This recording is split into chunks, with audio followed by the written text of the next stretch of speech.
Karibu katika chaneli yetu ya Sans Tips. Na katika video yetu ya leo tunakwenda kujibu swali la msikilizaji wetu aliyeuliza kuwa uchovu unaweza kuwa dalili ya mimba, na kwenda kujibu swali kama ifuatavyo.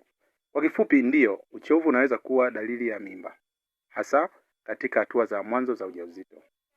Hii hutokea kwa sababu ya mabadiliko ya homoni, hasa kuongezeka kwa homoni za progesterone pamoja na mabadiliko yanayotokea katika mifumo ya damu na mahitaji mbalimbali ya mwili.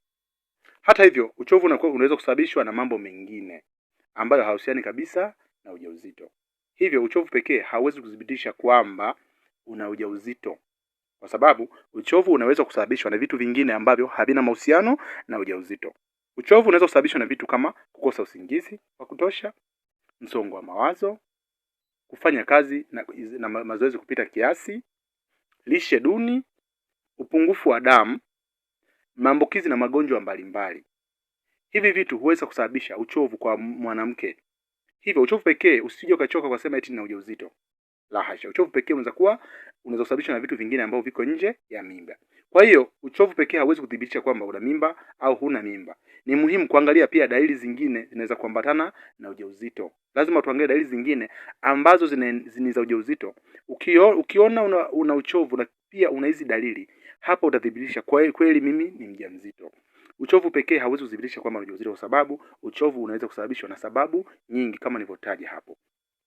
Dalili zingine za mimba ambazo zinaweza kudhibitisha kwamba wewe una ujauzito ni kuchelewa au kukosa hedhi. Ukiona umechelewa au umekosa hedhi kwa mwezi unaofuata, na wakati huo unasikia uchovu mkubwa sana, uchovu mkali sana, hapo unaweza sema kweli nina ujauzito. Lakini pia ni kichefuchefu na kutapika. Ukiona kwamba una uchovu katika mwili wako, lakini pia kipindi hicho una kichefuchefu na kutapika cha mara kwa mara, hiyo pia ni dalili ya ujauzito. Dalili nyingine ni matiti kuwa mazito au kuwa yanauma au yanakuwa meusi sana kwa juu. Ukiwa na uchovu sana mara kwa mara na kipindi hicho matiti yanauma au yanavuta, hapo utasema kweli mimi ni mjamzito. Sometimes baadhi ya wanawake huwa wanakojoa mara kwa mara kipindi cha ujauzito. Kwa hiyo unapo dalili ya uchovu sana na kipindi hicho unakuwa unakojoa mara kwa mara, hiyo ni dalili za mimba.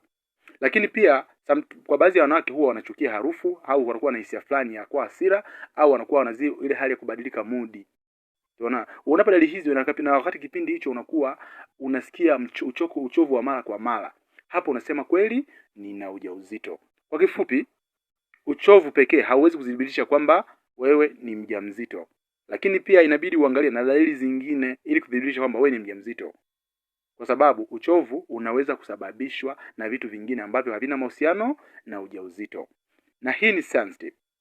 Kama hujasubscribe, hakikisha umesubscribe kwa kugusa maneno hapo chini yaliyoandikwa subscribe, ili wewe wa kwanza kupata taarifa zetu zinazohusu afya ya mama mjamzito na maendeleo ya mtoto tumboni. Na hizi ni baadhi ya video zetu. Hakikisha umegusa moja ya video hizi kujifunza. Asante na karibu tena.